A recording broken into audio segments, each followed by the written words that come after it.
सर्वपावपनासनो मंगलांत सर्वेषां परमं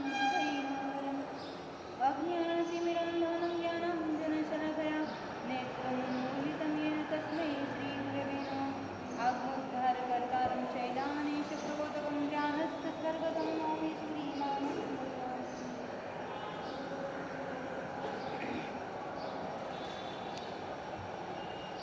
एयरपोर्ट तो सबको पता है ना? यह बॉम्बे का एयरपोर्ट था और विदेश से कोई प्लेन यहाँ पर आया हुआ था। हिंदी तो समझ में आती है ना? प्लेन आया था और प्लेन में अलग अलग 4 स्टूडेंट्स आए हुए थे जो अपने इंडिया से ही गए हुए थे पढ़ाई के लिए। और वो आए, उसमें था एक महाराष्ट्रियन, एक था साउथ अफ्रीकी दक्षिण कायने मद्रास चेन्नई साइड का, और एक था सिख। जब महाराष्ट्रियन आया तो उसको पूछा गया कि आप इतने साल अमेरिका गए, आप क्या करकर आए? आपको वो पूछेगा जैसे जब आप जाओ, आपने 1 साल तक पढ़ाई करी, आपने क्या किया? 1 साल पूरा होता है तो आपके घर वाले अगर आपको पूछे कि आपने 1 साल तक क्या किया, आप क्या जवाब दोगे?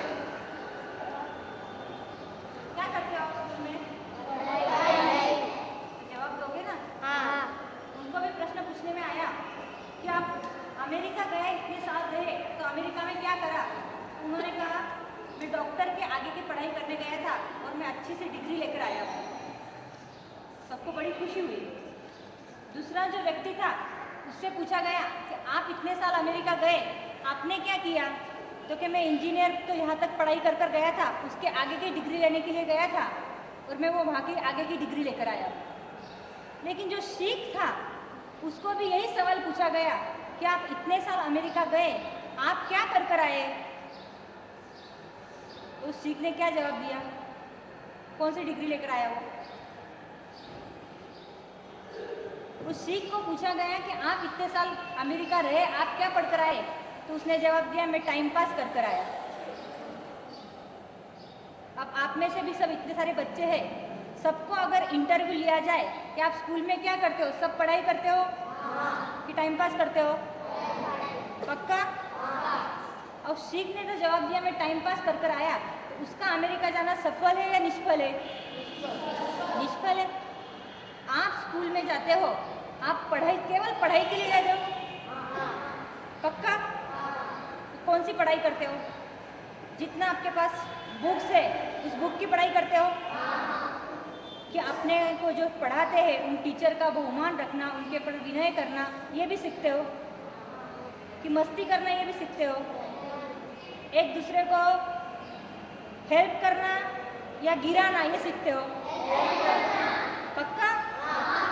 अगर आप ऐसा नहीं करते तो हम उस सिख भैया जैसे हैं। अगर हमको हमारे जीवन में उस सिख भैया जैसे नहीं बनना हो, ये मनुष्य जन्म हमें मिला है कुछ पाने के लिए मिला है। जैसे वो महाराष्ट्र गया तो डिग्री लेकर आया, वो मद्रासी गया तो डिग्री लेकर आया। वैसे हम स्कूल में जाते हैं तो स्कूल में हम पढ़ाई करते हैं, पढ़ाई के साथ हमारे साथ संस्कार भी आने चाहिए। और जितने हमारे साथ संस्कार और पढ़ाई, ज्ञान और संस्कार जब दोनों साथ में मिलते हैं, तब कहीं जाके आगे हम जब डिग्री प्राप्त करेंगे तो वो डिग्री हमारे लिए केवल पैसे की नहीं बनेगी, लेकिन हमारे जीवन जीने की कला बनेगी। स्कूल एक तो माध्यम है, ये माध्यम केवल पढ़ाई का माध्यम नहीं, लेकिन हमारे जीवन को किस तरह से जीना चाहिए इसका भी एक माध्यम है। और जीवन कैसा जीना, यह भले आपको आपकी बुक में नहीं सिखाया जाता, लेकिन टीचर के साथ आपको कैसे रहना, ये आपका वर्तणुक, ये आपके संस्कार, आगे जाके आपको कैसे रहना चाहिए, ये शिक्षण दिया जाएगा। आजकल के बच्चे पढ़ाई कम और मस्ती ज़्यादा करते हैं। आपका नंबर तो उसमें नहीं लगता ना? आपका नंबर लगता है उसमें? आप पढ़ाई करते हो? मन लगाकर पढ़ाई करते हो? हाँ। अगर मन लगाकर पढ़ाई करोगे तो आपका रिजल्ट हमेशा अच्छा है। और जो व्यक्ति मन लगाकर पढ़ाई करता है वो कभी चीटिंग नहीं करता, वो कभी कॉपी करने का सोचता भी नहीं है। एक छोटा सा बच्चा था, ऐसे गुरु महाराज के पास आया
लेने आया, पूछूँ तो सही कि क्या आशीर्वाद चाहिए, तो कि तेरे एग्ज़ाम में इसलिए आशीर्वाद चाहिए कि एग्ज़ाम में इसलिए आशीर्वाद चाहिए, पर मुझे अच्छे मार्क्स पढ़े ऐसे आशीर्वाद नहीं चाहिए। गुरु महाराज को बड़ा आश्चर्य हुआ। अपनी भावना क्या रहती है एग्ज़ाम में? भावना क्या रहती है? कुछ भावना नहीं रहती, अच्छे से अच्छे मार्क्स मिले, ये भावना रहती ना। तो गुरु महाराज क्योंकि ऐसा क्यों कह रहे हैं कि अच्छे मार्क्स मिले ऐसे आशीर्वाद नहीं चाहिए? क्योंकि क्या चाहिए फिर तुझे? आज कौन सा पेपर है? कि मैथ्स का पेपर है। तो मैथ्स का पेपर है थोड़ा अच्छा रहता है ना, कि टफ रहता है? अच्छा रहता है। अब गुरु महाराज ने कहा कि मैथ्स का पेपर है और कह रहे कि अच्छे से अच्छे मार्क्स है, ऐसे आशीर्वाद नहीं चाहिए। तो कैसे चाहिए? क्योंकि महाराज साहब मैं एग्ज़ाम देने जा रहा हूँ, वहाँ सब बच्चे रहेंगे, लेकिन सब बच्चे को देखने के बाद अगर मुझे कुछ क्वेश्चन नहीं आए तो कॉपी करने की मेरी इच्छा नहीं हो, ऐसे आशीर्वाद। अब ऐसे बच्चे को आप क्या कहोगे? अच्छा कहोगे? वो बच्चा, छोटा सा बच्चा गुरु महाराज के पास आशीर्वाद लेने आया कि आज मेरा मैथ्स का पेपर है, लेकिन आप मुझे ऐसे आशीर्वाद दो कि मुझे कॉपी करने की इच्छा नहीं हो। और फिर गुरु महाराज ने उसको आशीर्वाद दिए कि जा भैया तू अच्छे से अच्छा पेपर लिखेगा, लेकिन आज तो नहीं, जिंदगी में कभी भी कॉपी मत करना। और उसी दिन उसने पचकान कर लिए कि मैं जब तक स्कूल किया, जब तक लाइफ में हूँ, कभी भी कॉपी करने की मेरी इच्छा नहीं होए। जितना आए प्रामाणिकपने से लिखूंगा और जितने मार्क्स आए वो मेरे मेहनत के मार्क्स होंगे, उतने में कमाऊंगा। हम भी मेहनत के मार्क्स पे विश्वास रखते हैं या आजू बाजू देखने में, किसी की चोरी करने में विश्वास रखते हैं? मेहनत पे ना, जितनी बने उतनी मेहनत करना। आप मेहनत साल भर करोगे, 3 घंटे की आप एग्जाम देते हो और रिजल्ट आपको साल भर का रिजल्ट मिलता है ना। ऐसा करना, कभी भी एग्जाम के समय कभी भी किसी के इसमें चोर के देखने की इच्छा कभी भी मत रखना। जितनी बने उतनी मेहनत करना और मेहनत के मार्क्स कमाना। जितने मेहनत के मार्क्स होंगे उतने आपकी प्रगति ज़्यादा होगी। और माता पिता के रोज पक्का कल से शुरू करोगे सब? ठीक है।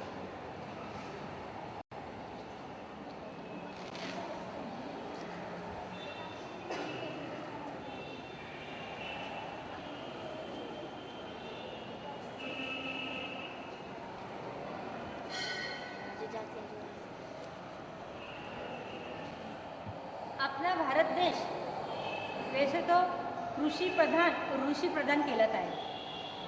जगत के अंदर जितने भी देश है वो देश के आगे ये टाइटल नहीं लगा, लेकिन केवल अपने भारत के आगे ये टाइटल लगा है। ये कृषि प्रधान भी है और ऋषि प्रधान भी है, क्योंकि इस भारत में इतने धर्म देखने को मिलते हैं, वो अन्य कोई देश में इतने सारे धर्म देखने को नहीं मिले।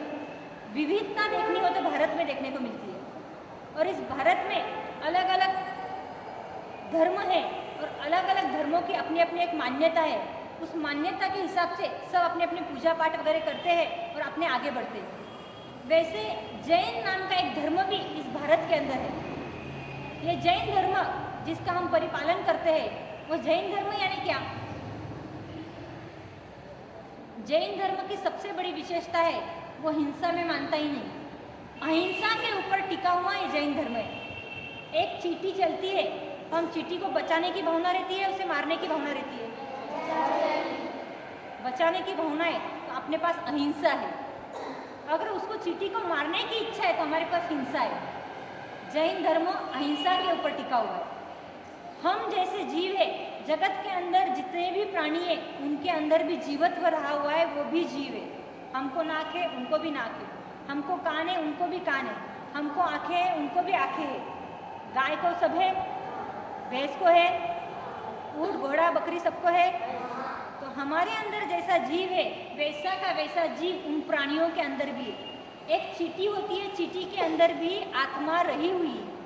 उस आत्मा को मानना, हमारे जैसे आत्मा को उसके अंदर मानना, यही जैन धर्म सिखाता है। क्रिश्चियन लोग मानवता में धर्म मानते हैं। हिंदू लोग गाय के अंदर, गाय के पेट में कितने देव मानते हैं? 33 कोटि। तो हिंदू लोग गाय के अंदर 33 कोटि देव मानकर उन्होंने तिर्यंश गति को भी अपने तुल्य मान लिया है। लेकिन जैन धर्म इसके आगे गया।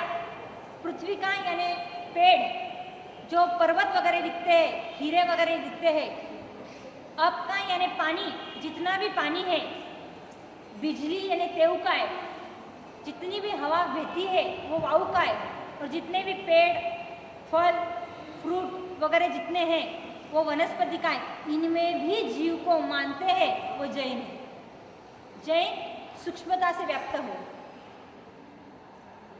क्योंकि इन सब में जीवत्व मानना, ये भगवान महावीर आज से 2600 वर्ष पहले के गए, इन सब में भी जीव है।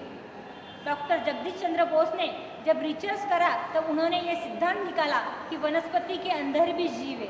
उन्होंने जब रिसर्च करा तब दुनिया के सामने रखा कि वनस्पति के अंदर जीव है, लेकिन आज से 2600 वर्ष पहले भगवान महावीर कहकर गए कि पानी में भी जीव है, पृथ्वी में भी जीव है और वनस्पति में भी जीव है। ऐसे अहिंसा के पाये के ऊपर टिका हुआ संयम,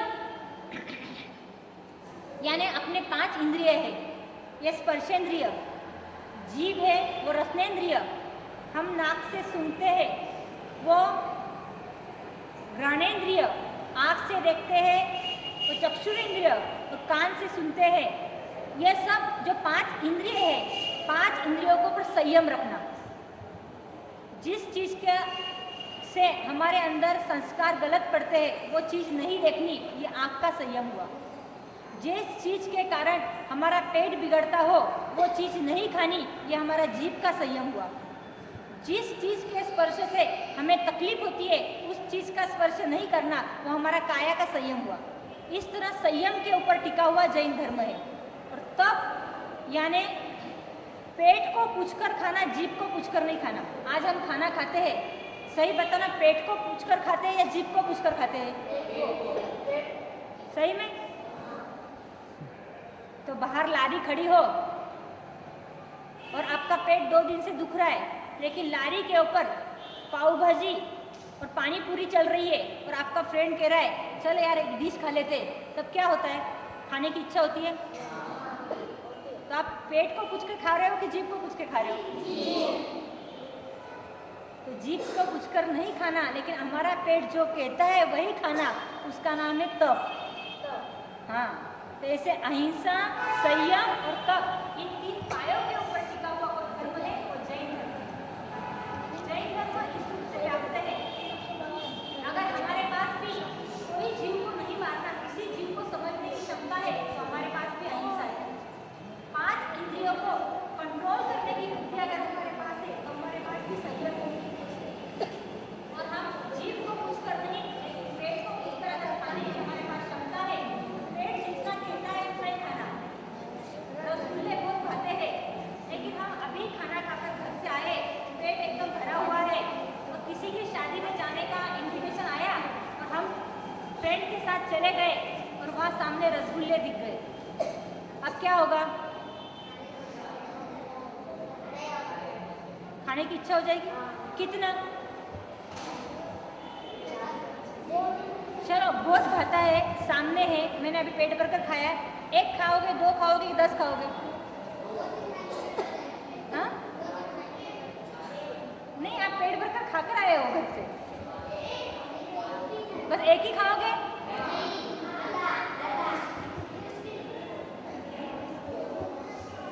क्या करोगे? जितना खा सके उतना ही खाओगे। पर अगर इच्छा होगी कि यार वापस कब रसगुल्ले मिलेंगे, आज मिले हैं, घर पे तो बनते ही नहीं है, चलो खा लो, कुछ नहीं, पेट का बाद में देखा जाएगा, और 1, 2, 3, 4, 5 खा लिए तो